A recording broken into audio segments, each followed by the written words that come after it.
Good evening, listeners, and thank you for tuning in. Hope you're curious for today's show and only show on this channel. We've got knowledge for your hungry minds out there, and in the format of a slightly drawn out 30-ish minute podcast for you. It's no sonnet reading, yet still a cis-hat white guy explaining events of oppression and social reform largely distanced from his influence and culture identity. So be sure to brew a cup before you sit back, relax, and try not to cringe at my stuttering and audio quality on this here lovely spring day from the studio in New England. Speaking of warm spring days in New England, Ella Baker was born on a cold, harsh December 13th day in 1903 in Norfolk, Virginia, where I could only guess it was a comparable weather to your average day in May around here. Ella Baker is the focus of today's talk as we will explore her livelihood and impact upon the racial tensions and human rights in America. Other than dying on her birthday 83 years later, 1986 for my fellow liberal arts majors out there, her life was full of resounding advancements and successes. Her legends will likely fade in the shadow of her accomplishments, as she was to be seen as an extremely humble leader and mentor, focusing on bringing others up rather than inflating her own image. Though she did not mistake this for her shallow legacy, as her actions led to enormous changes in the dynamics of social reform to come. Now enough of this placing on a pedestal talk, and allow my pasty self to lay down some more ground knowledge on today's guest star, Ella Baker. Just kidding, she's not here, she's dead, 1986, come on up. Ella Josephine Baker, of course she gets a chill middle name while I'm stuck with Irvin in this here 21st century, was born to a Georgina and Blake Baker, with two surviving siblings, an older brother and a younger sister. I couldn't find any information about her implied not surviving siblings, as there's nothing to be found in the internet about them, but we can only imagine a tragic disease probably took and wept the family, as these were trying times in the early 20th century. Her father worked on steamships while her mother stayed at home. Ella's influence was limited, other than her grandmother's Josephine Elizabeth Ross, whom Ella's middle name was inspired from, I'm guessing, recanted stories of her formerly enslaved life. Josephine lived a harsh and excruciating time until emancipation, delivering memories to a child, mind you, of whippings and forced betrothal of her youth. Josephine was told by her owner to marry a man of which she didn't want to, and as punishment was turned from a house slave into a field hand upon when Josephine refused to follow through with the marriage, of which Josephine eventually married Ella's grandfather, Mitchell, whom she met in the same plantation. Matter of fact, other than a testament to old people constantly telling you how hard things used to be, Josephine's shared experiences seemingly inspired Ella's desire to change for the position of African Americans and American culture and women in the civil rights movement. Being informed about the injustices suffered by both groups of people at the time allowed for a fervent perspective on the matter. Ella additionally mentions in the documentary Fundy that her grandfather was a very proud black man, meaning he had great pride in being black. Her knowledge of this stemmed from her grandmother's memories, as she died before getting a chance to meet Ella in person herself. After a civil rights riot broke out in the Bay, where Ella's father worked, her family eventually moved to Littleton, North Carolina in search for a safer livelihood. Ella was 7 at the time and stayed in North Carolina, graduating as a valedictorian at Shaw University, gaining a bachelor's in education and graduating a valedictorian at the top of her class. After school, Ella traveled to New York in search of employment, where she saw the depravities of the Great Depression, further inspiring her to pursue social change. It wasn't until the 1930s when Ella first entered the world of social reform and actively assisted in the organization of the Young Negroes Cooperative Language, or YNCL, alongside its founder, George Schuler, a black anarchist who'd have to wait 38 years before the fourth Ted Kennedy to ever inspire the formation of a punk rock band. Despite lacking the deafening percussive smashing and pounding bass lines at 300 beats per minute, Schuler and Baker aimed to give more power to the people by organizing 24 clubs around the states that supported the principles of participatory democracy and gender equality.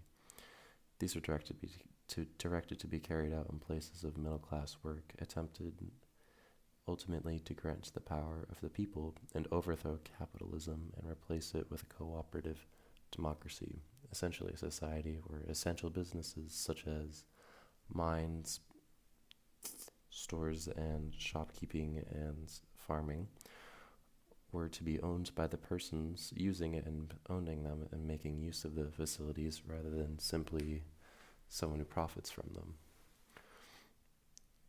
unlike capitalism as we still see persisting today. Baker eventually rose to be the national director of the YNCL. This kind of leadership and organization was lucky to fall before the end of the Second World War, as the Red Scare proved to later pose a challenge in Baker's life. Baker also worked for the Workers' Education Project of the Workers' Progress Administration, established under Franklin D. Roosevelt's New Deal.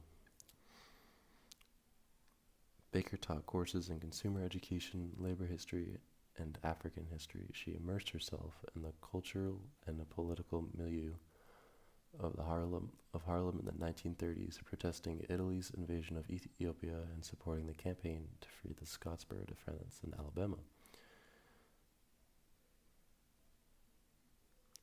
She regularly attended meetings of the WCA, the Young Women's Christian Association, of which unfortunately doesn't have the same kind of funky flow in its pronunciation, ultimately leading to its lesser-known profile in light of the YMCA. Totally not for any misogyny regarding the 20th century of this time. Not at all, of course. We assume it wasn't just as fun to stay there. During her time teaching, she met and married her husband, T.J. Bob Roberts. Bob was just a nickname, but it sounds cooler to active as its middle name, and it flows off the tongue better, unlike WCA, YWCA. However, they did divorce in '58, giving more guys to Ella's notorious feminist ideals and accomplishments. Not needing a man is one thing to do, but in 1958, it's also become a huge progressive step. She often kept quiet about her personal life, additionally inspiring other fellow women in her organization to do the same and establish a sense of individuality, perhaps also inspiring Jacqueline Kennedy to do the same.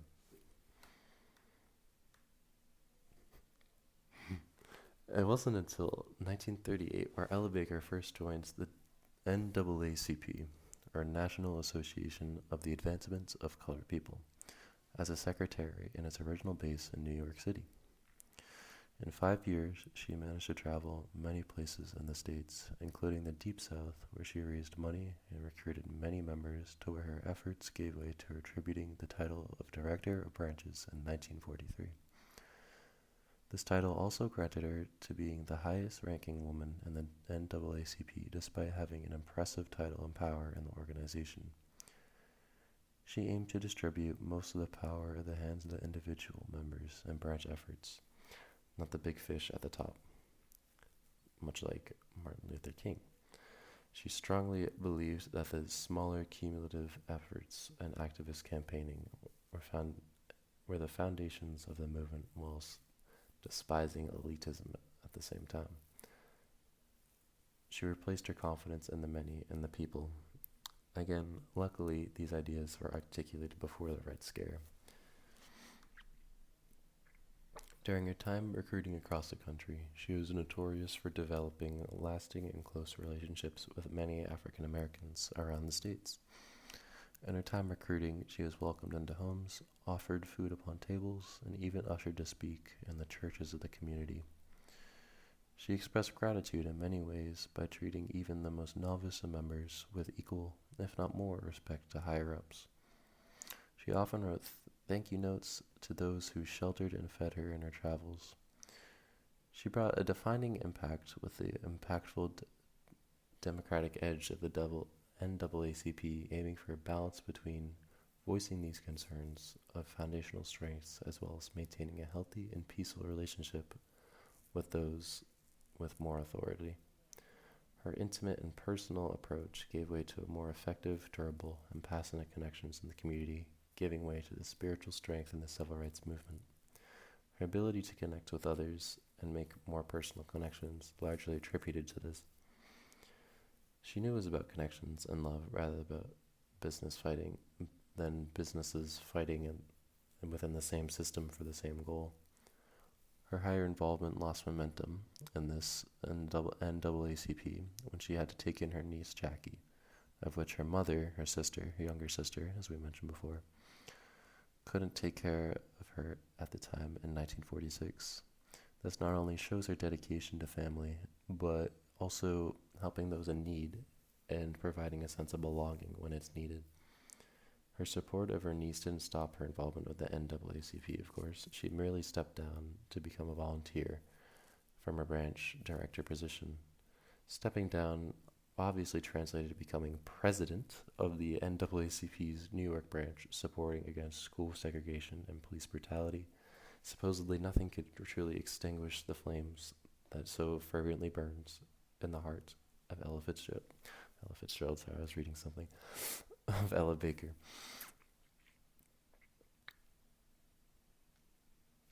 This specific branch of the NAACP, of which she became president, sought to support against school segregation and police brutality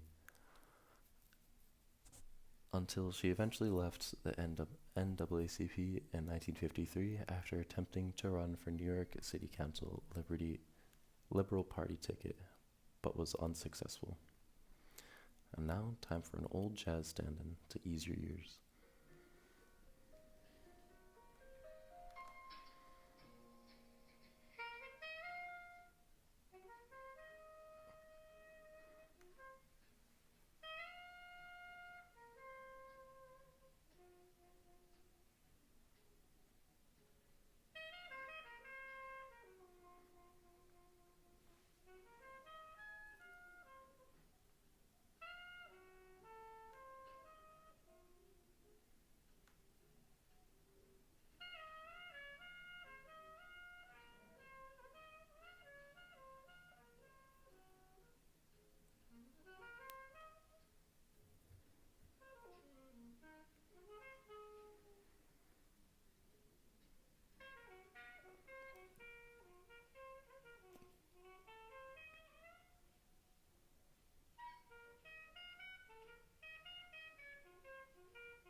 Okay, I'm only kidding. You only have to listen to so much. That was a segment of Dave Brubeck's Quartet in Paris. One of my favorite listens. Now, where did we leave off? Just before the good stuff, I believe.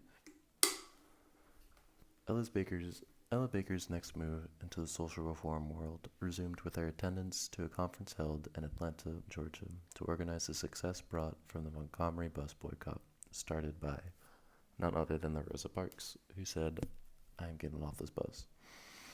Ella's attendance and conferences and meetings were that of a game of patience and perfect placement, much like the notes of the lovely musicians you just heard moments ago.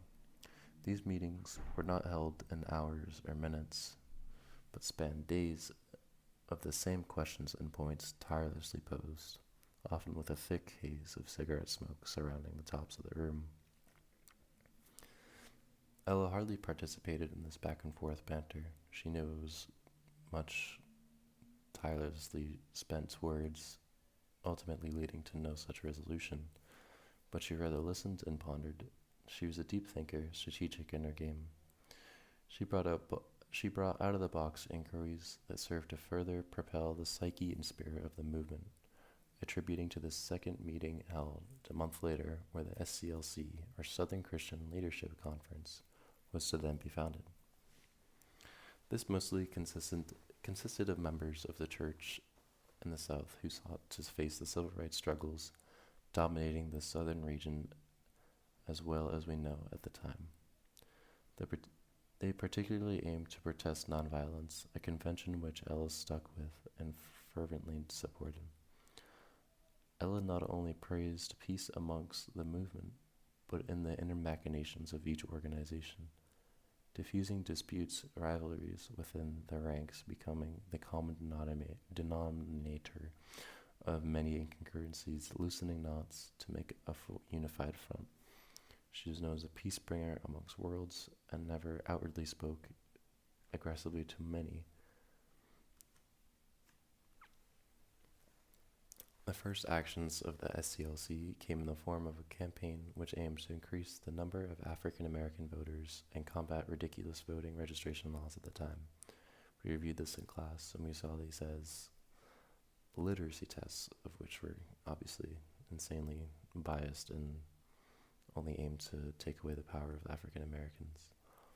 Baker's renowned organization skills contributed to much of its success and prosperity, though her involvement in the SCLC soon turned bitter after she felt unsettled by the power imbalances within the convention, mainly due to not having any solid allies within the workforce as her position of associate director.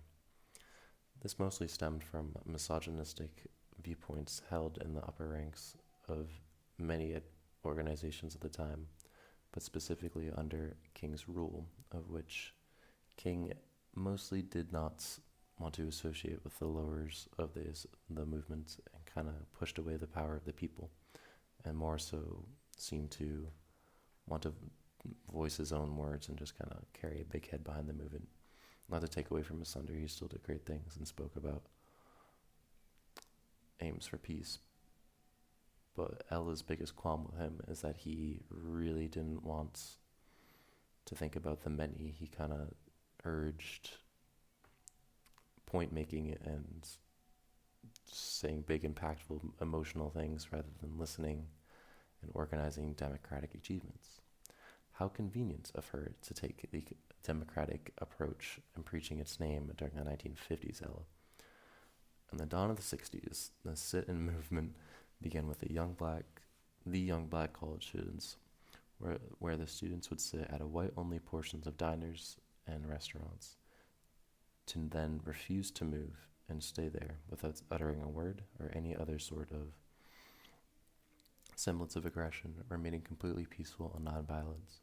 These students often got physically and verbally abused, getting coffee poured on them, plates smashed, obvious cussing, and severe social backlash from the white folk around them. All just for wanting a burger. These young kids faced a lot of attacks, obviously, making for a challenging protest, not just on the psyche of an African American person, but also a child, a mere student who's just looking to make change in the world. But Ella saw this dedication and potential in the youth partaking in this movement, and she decided to plan for the SCLC to hold a meeting at the college she attended when she was younger, Shaw University, where she originally got her education. Ella aims to mediate and nurture the wills of the youth partaking in this movement, acknowledging their fears and struggles, as well as their strengths and possibility to change the world. This very meeting marks the event where the Student Nonviolence Coordinating Committee, or SNCC, SNCC, was formed.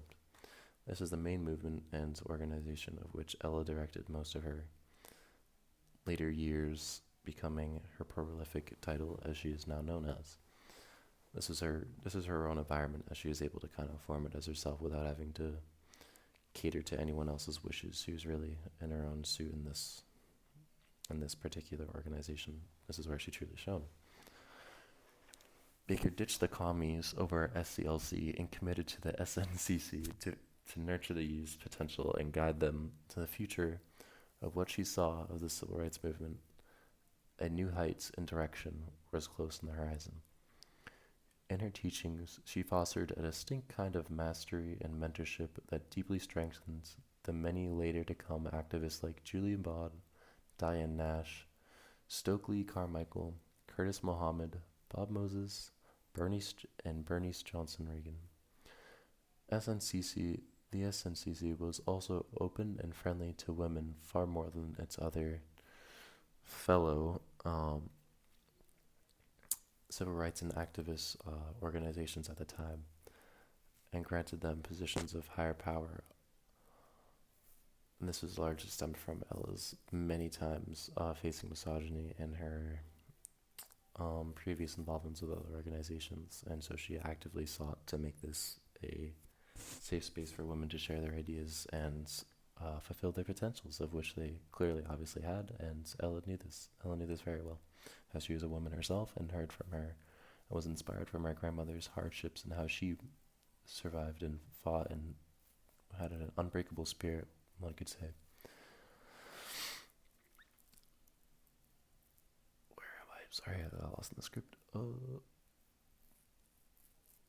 Her teachings allowed for a convergent committee of agreeable members under a common goal, with all the extra democracy a Kennedy and Red Scared America could ask for.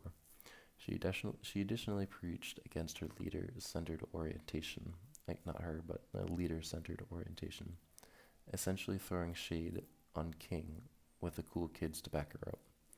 In her own words, strong people don't need strong leaders. Unfortunately, King was a lot louder, and his I Have a Dream speech is still echoing throughout years today as one of the most influential speeches ever made, and rightfully so. It was quite poetic. Despite Baker's impressive and pivotal actions into organizing the events of which gave it momentum in the first place, not to steal from Martin's thunder again, he did great things. But the thunder was also kind of stolen from Ella. But Ella didn't really care. She was not about image. She was not about her having her head over banisters. She was not about being on TV or shown in front of many other people. She was secure with her badassery, and she got all the attention to be put on the upcoming youth and the future of the movement. Truly a selfish and remarkable woman. She only aimed to support and not to take any of their own of the bread off the table for her own. She waited for others to eat, one could say. Baker actively persuaded the members of SNCC to not assimilate with other organizations and retain its individuality. She knew the possessive nature of other organizations and aimed to protect the youth's own part of the movement. As many organizations, including SCLC, attempted to absorb SNCC and as a mere branch of their own, this is a large problem due to big organizations trying to essentially grasp and pull in smaller ones to make a bigger connection, which isn't inherently a bad idea on paper, but it stops the ability for individual voices to really shine out and give their own saying, as the assimilation process kind of just puts a bigger foundation of the hierarchical power pyramid, if one can imagine and envision. It doesn't necessarily allow for a lot of diverse viewpoints, which was really what Baker saw as a sharper spear than just kind of a bigger, blunter object to kind of whip around. Of this protective nature to keep at SNCC as its own individual group of minds, particularly the youth minds, Baker's protective and giving nature earns the nickname of the godmother of SNCC, as she allowed for the flourishing of the organization to grow exponentially. This type of mastery and passing down to others is where she also gains the nickname Fundi, a Swahili term for someone who just does that, someone who can perfect a craft to a point where it becomes contagious in their ways and inspires others. Baker lived to support SNCC until her final days, with a couple other movements she supported, like the Puerto Rican independence movement, and spoke out against apartheid in South Africa. Speaking of apartheid, I really wish we got to view more about that class. It was rather an interesting thing when I researched it in previous classes I took about African American history, even though it's somewhere in Africa, but it truly was a remarkable time. Not remarkable, it wasn't good, but very interesting as part of racism in the world. She allied with a number of women's groups, including the Third World Women's Alliance and the Women's International League for Peace and Freedom. She remained an activist until her death, like said, on December 13th, 1986, on her 83rd birthday. I wonder if any of those 13ths that she was born or died on, or any of her birthdays were on Friday. They had to have been, right? One unlucky time for a very strong and persuasive woman. Thank you for listening.